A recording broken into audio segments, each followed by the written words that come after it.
Hello, Craig Birch here at the ECC Sports and Social Club on Show Road in Wolverhampton, sponsors of Jamie Hughes. Jamie, we stood in this room 4 days shy or so of Lakeside, the BDO World Championship, and you were about to compete in that. One or two things have happened since, haven't there? That's for sure. Yeah, big things have happened, mate.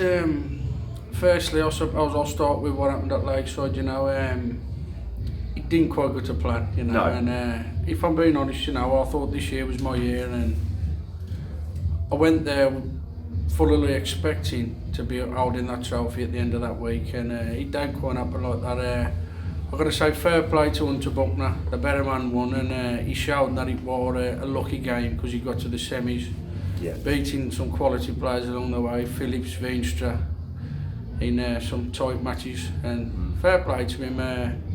And then I took the decision, well, to be honest, I'd made the decision before Lakeside that if I never got to the semis I was going to go to Cube School, and I'd got a few offers on the table, and I took one from Matt Ward, who he's now my new manager, looking after all my PDC things, and that's how all new chapters, new exciting chapters, I feel like it don't really get stale in the BDO, but I felt that I'd got nothing else to give there. I'd done everything that I wanted to, really. The only thing would have been a major title, but I was going to stick along hoping that happened. There's players who've done that in the past and they've probably come to regret it. But I'm a PDC player now, and I went to Q School. One of them where I never know what to expect before I went, and I was on the wrong side of a couple of 5-4s where if you get through them, you can. I might have done different, but I'm Challenge Tour now. I'm putting it all into that. Hopefully, I don't get my tour card that way, or I've had a couple of good runs in the UK Open. I've qualified for the UK Open, so it's just all. I'm trying to play darts to the best of my ability, and I think that's what I'm doing at the moment. I'm playing the best darts of my life. Yeah, we talked about the UK Open as well. Obviously, different order of merits to get you into the UK Open finals at Minehead, which is going to be March. The first weekend of March on ITV4. You did so well, 25th I believe you finished there. You went to the third round stage, so you sit out the first 2 rounds where you come in the same stage as the likes of Van Gerwen, Anderson, et al, Rob Cross, well maybe not Rob Cross actually, but obviously... Yeah, Rob's qualified as 5th seed, I think, 4-4 5th seed. Yeah. He didn't have a very good first weekend, but he made up for it with the second one. He certainly did, but certainly that... Do you feel that was your real... I mean, obviously the Challenge Tour... That's the first weekend of the PDC Tour so far. Still very early on in the year that you've really showed what darts you can display, really. To be honest, like I say, I went into it blind. I didn't know what to expect. The longer format, the different standard of players. Basically, there's no pushovers. You've got to be on your A game right from the start. There's no way in the BDO. There was times where you could play your way into a tournament. You can't do that with a PDC. You've got to be eating it from the word go, and that's what I'm looking at now. It's all preparation before the first round. Get right for that first round, and hopefully you carry that form on through the day. Yeah.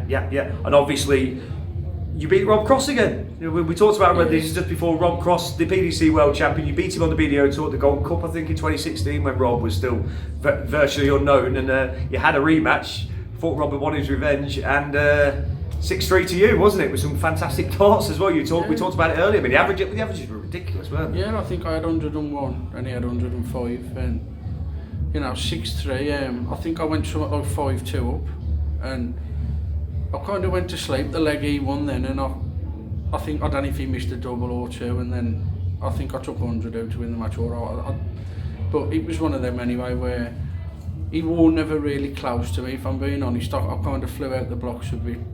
He had 11 dart first leg, but after that he was really in the match. So, but he'll probably thank me for that because he gave him a bit of a kick up the bum. He certainly has. Playing a lot better now. He certainly has. Have the UK Open qualifiers given you the confidence, probably now that you can really hang with these PDC guys? Q School didn't go well. The Challenge Tour was fairly bang average, wasn't it? But these UK Open qualifiers where you've really sort of shone on the PDC stage, maybe for the first time. Yeah, the difference is really with the Challenge Tour, you're playing 2 tournaments a day, so you know you kind of like put everything into the first one, and then you've got to play another one. And there's a lot of players found wanting in the second ones, you know, because they've put a lot of effort into the first ones. And with the UK Open, it was just one tournament, put it all into that one tournament, and that's why I think I've done better in them, because I ain't been holding myself back a bit, thinking there's another tournament after. Does that worry you for the challenge tour going forward, or is it just a case of getting used to it? It's something that I've got to get used to. I ain't going to change it, so I've got to get used to it. I've got to adapt myself and my game to get used to it and get the results I need. Of course, and obviously Barnsley, you qualified for your first PDC European Tour event yesterday. Fantastic. I mean, I think it was the first game or something, but fantastic. Every dart, every leg, 13 darts or less. 125 average, wasn't it? Something daft like that? Or? Yeah, I played a good friend of mine, Robbie Green, and I've saw him do that to players. You know, myself, I've saw him average 125 against players. I think he done something stupid in the Isle of Man final a few years back against James Wilson. Something similar, and so I knew I'd got to play a lot to beat him, and that was where it came from, you know, the fact that I thought I've got to play a lot is to beat him because he's such a good player. Yeah, is that your highest winning average in a match that you're aware of? I mean, because there can't be too many higher, surely, is it? I've had one higher in the Super League, but that was only over 3 legs. Right, okay, well, yeah. Well, so what was that average then, just out of curiosity? 128, nearly 29. Goodness me. I missed the dart to the double as well. Fantastic. So, you know, looking back now from where we were before Christmas, glad you made the switch so far? Yeah, to be honest, I couldn't do the travelling what the BDO requires. You know, I've got a young family, and I've already missed out on so much doing that BDO circuit. Everything's within 2 hours of where I live now. So if I want to, if I go out early doors, I can just drive home. Yeah. And that was the massive reason, just the travelling and being with my family more. You know, I'm a father first, don't play second. Of course. And really, you're fully understandable. Obviously, you know the family as well as so on. You must be a bit sick of Wigan after the past few weeks as well. You spent sort of like 4 weekends in a row in Wigan or something? Yeah, I think it was 3 or 4 weekends in a row. But see, that's another thing where you're in the same place, you get into routines, you get into habits, you're in the same hotel, you know what to expect every single time. And it just makes you that more comfortable in the surroundings. Yeah.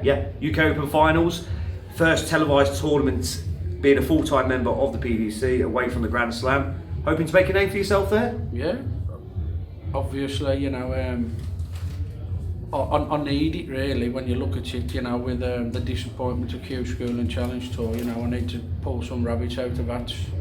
And the UK Open's the perfect opportunity for me to do that. Yeah, good stage to do it on as well, isn't it? ITV4 viewing audience, one of the big televised tournaments. Dare to dream about sort of how far you can go? Yeah, why not? I've just beat the world champion, so I won't beat anyone.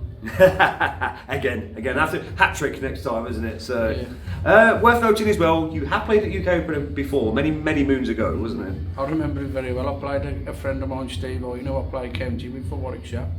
And I played really well, to be honest, and I think he beat me 4-1 or 4-2.